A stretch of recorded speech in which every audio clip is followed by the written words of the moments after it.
যে সকাল থেকে 11টা থেকে আমরা তো 5টা অবধি কর্পোরেশনে দৌড়চ্ছি এবং 5টার পর থেকে রাত্রির 11টা অবধি পরের দিনের প্রোডাকশানগুলো নিয়ে আমরা কাজ করছি। তো ফিগার আউট এই চার্ট আমাদের গ্রুপের প্রত্যেককেই দেওয়া হয়েছে যে কোন পজিশানে কত পার্সেন্টেজ কোন কোন কাজগুলো হয়ে আছে। কলকাতা কর্পোরেশনের প্রায় 1 মাস বন্ধ ছিল দুর্গাপুজোর পর 7 দিন পেয়েছি, তার মধ্যে এই অফিসার এসেছে, ও আসেনি, সে আসেনি, এই করে গেছে। এবং এখন ছট পুজোর পর খুললেও সেই এখনও অফিসারদের কলকাতা কর্পোরেশনের অফিসারদের গা হাত পা ব্যথা, ঠিক আছে, এখনও ছুটি থেকে অনেকে জয়েন করেনি, করে সোমবার থেকে আসবে। অ্যাকচুয়ালি প্রশাসন তো এখানে রাজ্যের কিছু নেই, তো সেই জায়গা থেকে দাঁড়িয়ে কাজ বার করা হচ্ছে খুব ক্রিটিক্যাল। হাই লেভেল স্কিল, আমাদের ম্যানেজমেন্ট স্কিলগুলোকে আমাদের ইউজ করতে হবে। বিকজ যা চিত্র দেখতে পাচ্ছি যে ডটস ইজ অনলি 100%-এর কাছে, অনেকগুলোই আছে যেগুলো মিডিলেতে আছে, একদিনেতেই এগুলো তুলে দেওয়া যায় যে স্টেজে আছে। ওকে, যেগুলো ইনিশিয়াল স্টেজেতে ওই সার্ভে বা এখনও পর্যন্ত সুপারভিশনই কিছু হলো না, ডিপার্টমেন্ট থেকে এক ডিপার্টমেন্টে ফাইলগুলো পড়ে আছে।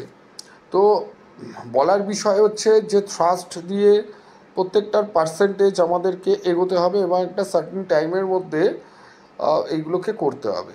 তো এই গল্পগুলো তো আমরা জানি করতে হবে, কিন্তু কেন করা যাচ্ছে না?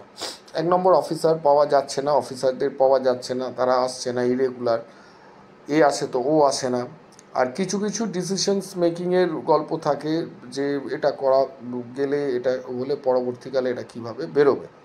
সবচেয়ে আমি দেখছি যে মানে ট্রমা স্টেজ যেটা হচ্ছে বিল্ডিংয়ের ক্ষেত্রে সার্ভে ডিপার্টমেন্ট।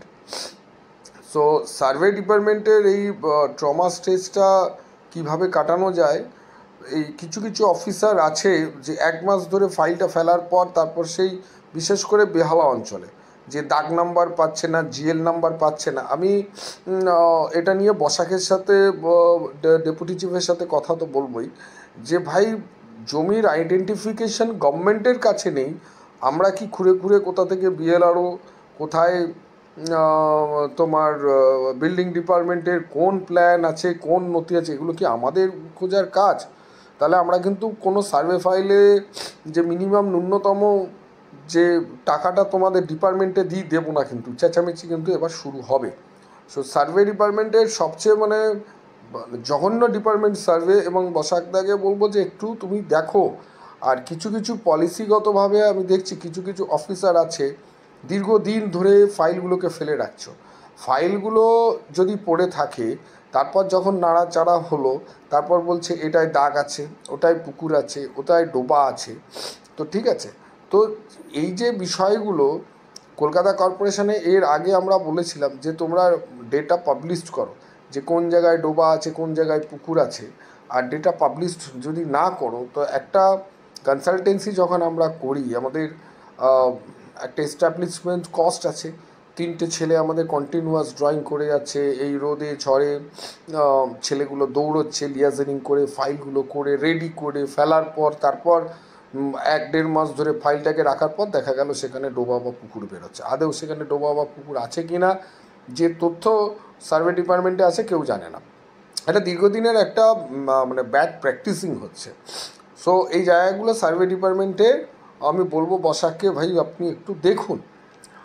তো আফটার অল যে কাজের পরিস্থিতি আমাদের থ্রাস দিয়ে করতে হবে, এবং পার ডে যে কাজটাকে আমি ধরলাম, বিশেষ করে যারা তোমরা ফাইল মুভমেন্ট করছো, যে আমাদের প্রত্যেক দিন একটা টার্গেট ডেট থাকে যে ভাই আমরা আজকে বড় 16তে এই কাজ করব। দেখা গেল যে প্রত্যেকটা অফিসারের ফোন নাম্বারকে কালেক্ট করা, এবং সকালবেলা যখন আমি কাজ স্টার্ট করছি সেই অফিসারের কাছ থেকে টাইম করে নেওয়া যে সে কখন আসছে বা আসতে পারছে না। আইদার যখন সে না আসে, তাহলে অপশান 2 ক্রিয়েট করে রাখো, যদি এই কাজটা না হয় অন্য কাজটা করব। এবং আমার এক্সপিরিয়েন্স থেকে বলছি, মোটামুটি এক একজন 2টো বড়ো খুব জোর কভার করা যায়, 2টো থেকে 3টে বড়ো কভার করা যায়, এর চেয়ে বেশি কিন্তু করা যায় না। প্রত্যেকটি ফাইলেরই যেটা অবস্থা আমি দেখছি ডিসিশনস মেকিংয়ের জায়গাতে গিয়ে দাঁড়িয়ে আছে বা কাজের যে স্লো প্রোগ্রেস চলছে, যে অফিসাররা আসছে না, এটা করছে না, তো যেভাবে হোক তাদেরকে বারবার থ্রাস্ট দিয়ে এবং ফোন করে হোক লিয়াজনিং প্রসেসটাকে আরও বৃদ্ধি করা। যারা ফিল্ডে কাজ করছো, যে এমনি কর্পোরেশনে 12টার আগে থেকে কোনো কাজ চালু হয় না, বাট যে নিজের প্ল্যানিংটাকে সাজিয়ে নেওয়া, এটা কিন্তু একটা বড় বিষয়। তো আমাদের যে টার্গেট আছে যে এই কামিং উইকেতে অ্যাটলিস্ট আমাদের এখানে পুরনো রেকর্ড যেখানে আমাদের 39 আমরা দেখতে পাচ্ছি যে টোটাল 39-এর মধ্যে 6 জব ফুললি কমপ্লিট, যার পেমেন্ট ক্লিয়ার হয়ে গেছে।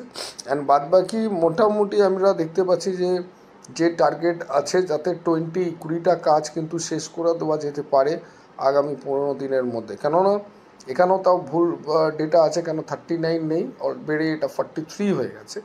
সো যেই কাজগুলো অ্যাটলিস্ট একদম মুখে এসে গেছে, সেই কাজগুলোকে কিন্তু সিরিয়াসলি নিয়ে সেইগুলোকে কমপ্লিট করতে হবে। বিজনেস ম্যানেজমেন্টের এটা করার এটাই যে our target is a very big. আমরা 1 crore-এতে আমরা থাকবো না, আমাদের target is a 100 crore। But সেইটা করতে গেলে 3টে জিনিস, একটা তো হচ্ছে এক্সিকিউশন প্রত্যেকটা স্টেজে, থার্ড ওয়ান হচ্ছে যে আমরা ড্রয়িংগুলোর ওপরও কতটা মানে একদম ডিটেলস ড্রয়িং যাতে করা যায় সেইগুলোর ওপর কিন্তু জোর দেওয়া। তো প্রোগ্রাম কিন্তু প্রত্যেক দিন সবসময় P1 ডেটেতে আমি বলবো প্রত্যেকে করে নাও, যে কালকে আমি কি কাজটা করব আজকের দিনে সেটাকে সাজিয়ে নেওয়া। পারলে সেই অফিসারকে আগের দিন ফোন করে নাও, অফিসারদের সবার ফোন নাম্বার কালেক্ট করে নাও, যে আপনি আসছেন, কখন আসছেন, কী জন্য, কখন যাবেন না। অনেক সময় অফিসার কিছু কিছু আছে যে ঢ্যামনামো করে, ফোন নাম্বার দিতে চায় না, যে সময় আসতে বললো অন্য সময় অন্য কারোর সাথে চলে গেল। এই ধরনের জিনিসগুলো কিন্তু হয়। তো সেইটাকে দেখেই যে সব অফিসার যে খারাপ হবে তা নয়, বাট যা সার্ভের কিছু কিছু অফিসারের জন্য যেমন আমাদের প্রচণ্ড চাপ সৃষ্টি হচ্ছে। এবং আমি প্রত্যেক দিনই প্রায় 2:30 থেকে 5টা অবধি থাকি। যারা মুভ করছো, যে জায়গায় অসুবিধে হবে মনে করছো, টাইম কিন্তু নষ্ট না করে আমার মনে হয় যে আমাকে একবার ফোন করে নেবে, যে ডিসিশনের দিক থেকে যেন সময় কিল না হয়। যদি কোনো ড্রয়িং আটকে পড়ে থাকে যে কোনো কারণে, যে রিল্যাক্সেশনের জন্য পরামর্শ আমার সাথে সাথে সাথে করে নেবে, ফেলে রাখবে না। ঠিক আছে, যে ঠিক আছে এটা কালকে করব, কালকে আসি বসবো, কাল বলে কিছু হয় না, কাল বলে কর্পোরেশনে কোনো শেষ হয় না। তো আজকের ভিডিও এখান থেকে চালু করলাম। প্রত্যেক দিন এই সময় ভিডিও থাকবে এবং সেগুলোকে দেখবে। বিশেষ করে কেন, যে ধরো এতগুলো কাজ আমরা করি, কোনো কাজে আমরা সফলতা পাই, কোনো কাজে হলোই না, ঠিক আছে, তো অনেক সময় মেন্টালি ডিস্টার্ব হয়ে যায়। যারা সাইড মুভমেন্ট করছে তাদের মেন্টালি ডিস্টার্ব হতে পারে, একটা ফ্যাটিক কাজ করে। তো সেটাকে ওভারকাম করে পরের দিনের আবার ঝাঁপিয়ে পড়াটা হচ্ছে সবচেয়ে বড় জিনিস। তো যারা টিম মেম্বার আছে, আমি বলে দিলাম মোটামুটি ডট ফিগার, আমি পুরোটা তো দেখাচ্ছি না, ডট ফিগারগুলো দেখে বোঝাই যাচ্ছে যে কাজগুলো এখনও অফিসাররা জয়েন করেনি। ঠিক আছে, সেই অফিসারকে সোমবার থেকে যারা জয়েন করবে বলছে আর কি। তো সেই জায়গাগুলোকে যাতে সেই জায়গাগুলো যাতে যারা জয়েন করবে তাদেরকে আগে থেকে ফলো আপ করে যাতে এগিয়ে যাওয়া যায়। Good night.